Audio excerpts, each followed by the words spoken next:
All day long I sat apart and pondered over the mysterious occurrences of the last night. There is no link lacking in the chain of incidents.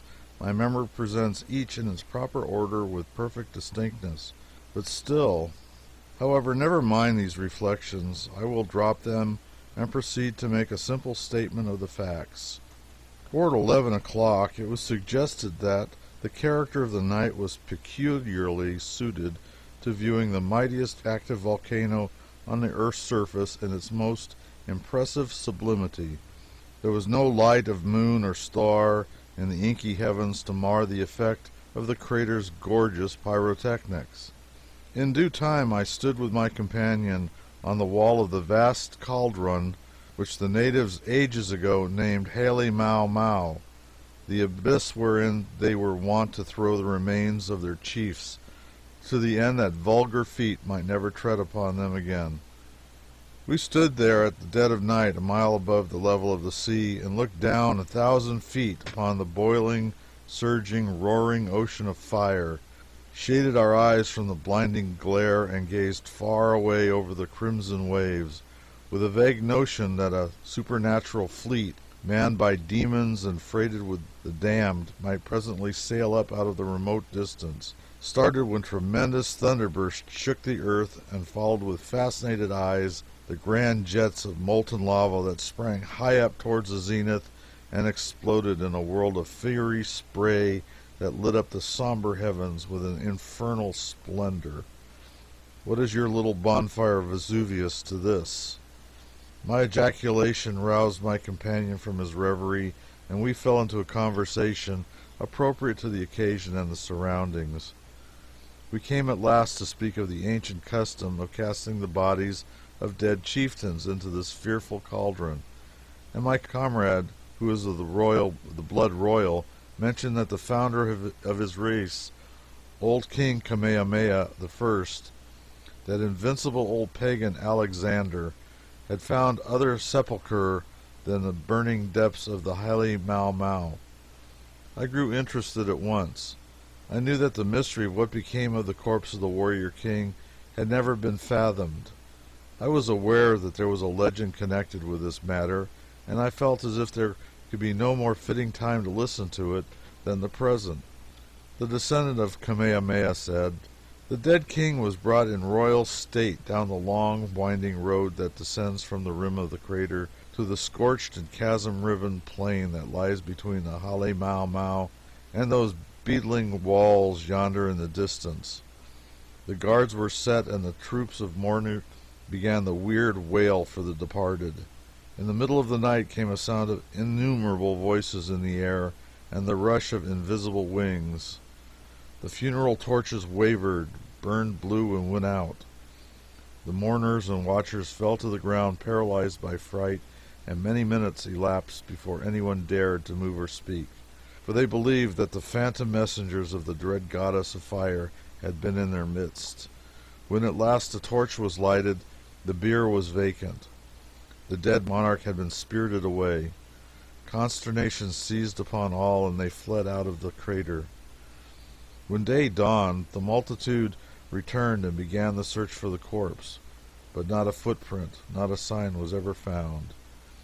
Day after day the search was continued, and every cave in the great walls, and every chasm in the plain for miles around, was examined, but to no purpose. And from that day to this, the resting place of the Lion King's bones is an unsolved mystery.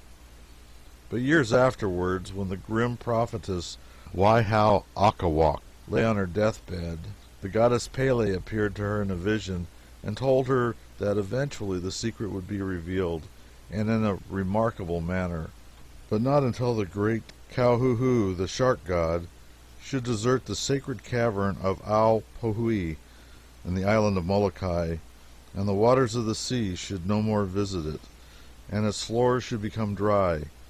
Ever since that time the simple confiding natives have watched for the sign, and now after many and many a summer has come and gone, and they who were in the flower of youth then have waxed old and died, the day is at hand.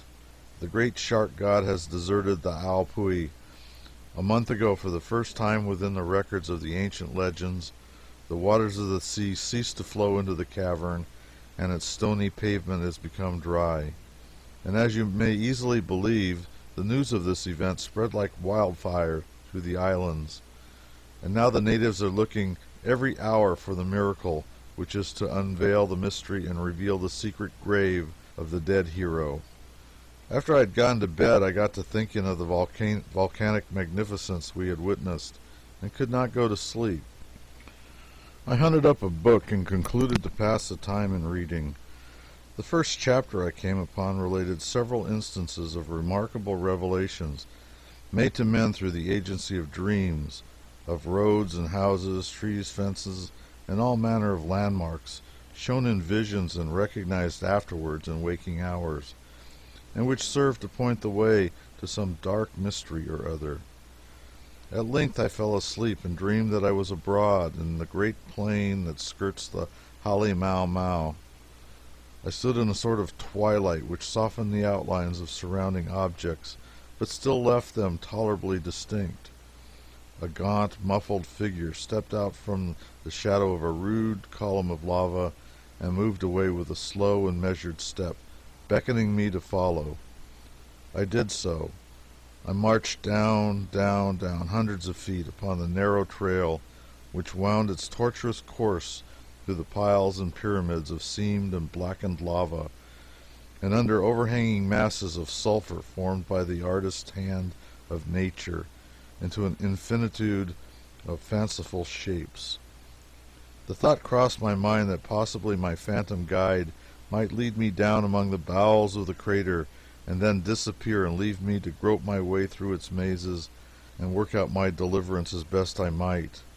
And so, with my eye towards such a contingency, I picked up a stone and blazed my course by breaking off a projecting corner occasionally from lava walls and festoons of sulphur. Finally we turned into a cleft at the crater's side and pursued our way through the intricate windings for many a fathom down toward the home of the subterranean fires. Our course lighted all the while by a ruddy glow which filtered up through innumerable cracks and crevices, which afforded me occasional glimpses of the flood of molten fire boiling and hissing in the profound depths beneath us. The heat was intense and the sulphurous atmosphere suffocating, but I toiled on in the footsteps of my stately guide and uttered no complaint. At last we came to a sort of rugged chamber, whose somber and blistered walls spake with mute eloquence of some fiery tempest that had been spent its fury here in a bygone age. The spectre pointed to a great boulder at the further extremity, stood and pointed, silent and motionless, for a few fleeting moments, and then disappeared. The grave of the great Kamehameha. The word swept mournfully by from unknown source and died away in the distant corridors of my prison house, and I was alone in the bowels of the earth, in the home of desolation, in the presence of death. My first frightened impulse was to fly, but a stronger impulse arrested me and impelled me to approach the massive boulder the spectre had pointed at. With hesitating step I went forward and stood beside it. Nothing there. I grew bolder and walked around and about it, peering shrewdly into the shadowy half-light that surrounded it. Still nothing. I paused to consider what to do next. While I stood irresolute, I wanted to brush the ponderous stone with my elbow, and lo, it vibrated to my touch. I would as soon have thought of starting a kiln of bricks with my feebled hand. My curiosity was excited. I bore against the boulder, and it still yielded. I gave a sudden push with my whole strength, and it toppled from its foundation with a crash that sent the echoes of thundering down the avenues and passages of the dismal cavern. And there, in a shallow excavation over which it had rested, lay the crumbling skeleton of King Kamehameha the Great, thus sepulchred in long years by supernatural hands. The bones could be none other, for with them lay the rare and priceless crown of Pulamalalama coral, sacred to royalty and taboo to all else beside. A hollow human groan issued out of the... I woke up. How glad I was to know it was all a dream. This comes of listening to the legend of the noble lord, of reading of those lying dream revelations, of allowing myself to be carried away by the wild beauty of old Kamehameha at midnight, of gorging too much pork and beans for supper. And so I turned over and fell asleep again, and dreamed the same dream precisely as before. Followed the phantom, blazed my course, arrived at the grim chamber, heard the sad spirit voice, overturned the massy stone, and beheld the regal crown and the decaying bones of the great king. I woke up and reflected long upon the curious and singularly vivid dream, and finally muttered to myself, "This is becoming serious." I fell asleep again, and again I dreamed the same dream without a single variation. I slept no more, but tossed restlessly in bed and longed for daylight. And when it came, I wandered forth and descended to the wide plain in the crater. I said to myself, I am not superstitious, but if there is anything in that dying woman's prophecy, I am the instrument appointed to uncurtain this ancient mystery. As I walked along, I even half expected to see my solemn guide step out from some nook in the lofty wall and beckon me to come on. At last, when I reached the place where I had first seen him in my dream, I recognized every surrounding object, and there, winding down among the blocks and fragments of lava, saw the very trail I had traversed in my vision. I resolved to traverse it again, come what might, and wondered if in my unreal journey I had blazed my way, so that it would stand the test of stern reality. And thus wondering, a chill went through to my heart, and when I came to the first stony projection I had broken off in my dream, and saw the fresh new fracture and the dismembered fragment lying on the ground, my curiosity rose up and banished all fear, and I hurried along as fast as the rugged road would allow me. I looked for my other blazes and found them, found the cleft in the wall, recognized all its turnings, walked in the light that descended from the glowing furnaces visible far below, sweated in the close, hot atmosphere, and breathed the sulphurous smoke. And at last I stood hundreds of feet beneath the peaks of Kamehameha and the ruined chamber, and in the presence of the mysterious boulder. "This is no dream," I said. "This is a revelation from the realm of the supernatural, and it becomes not me to longer reason, conjecture, suspect, but blindly to obey the impulses given me by the unseen power that guides me."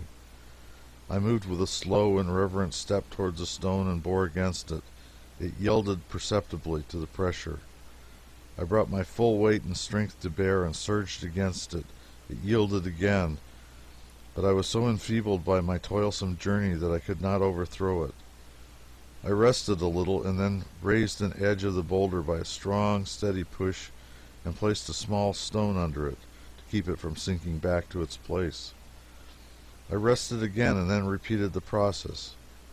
Before long I added a third prop, and had got the edge of the boulder considerably elevated. The labor and the close atmosphere together were so exhausting, however, that I was obliged to lie down then and recuperate my strength by a longer season of rest. And so, hour after hour, I labored, growing more and more weary, but still upheld by a fascination which I felt was infused into me by the invisible powers whose will I was working. At last I concentrated my strength in a final effort, and the stone rolled from its position. I can never forget the overpowering sense of awe that sank down like a great darkness upon my spirit at that moment. After a solemn pause to prepare myself, with bowed form and uncovered head, I slowly turned my gaze till it rested upon the spot where the great stone had rested. There wasn't any bones there. I just said to myself, well, if this ain't the blastedest, infernalest swindle that ever I've come across yet, I wish I may never. And then I snatched out of there and marched up here to the volcano house and got out my old raw-boned fool of a horse, Oahu, and lammed him till he couldn't stand up without leaning against something. You cannot bet on anything on dreams.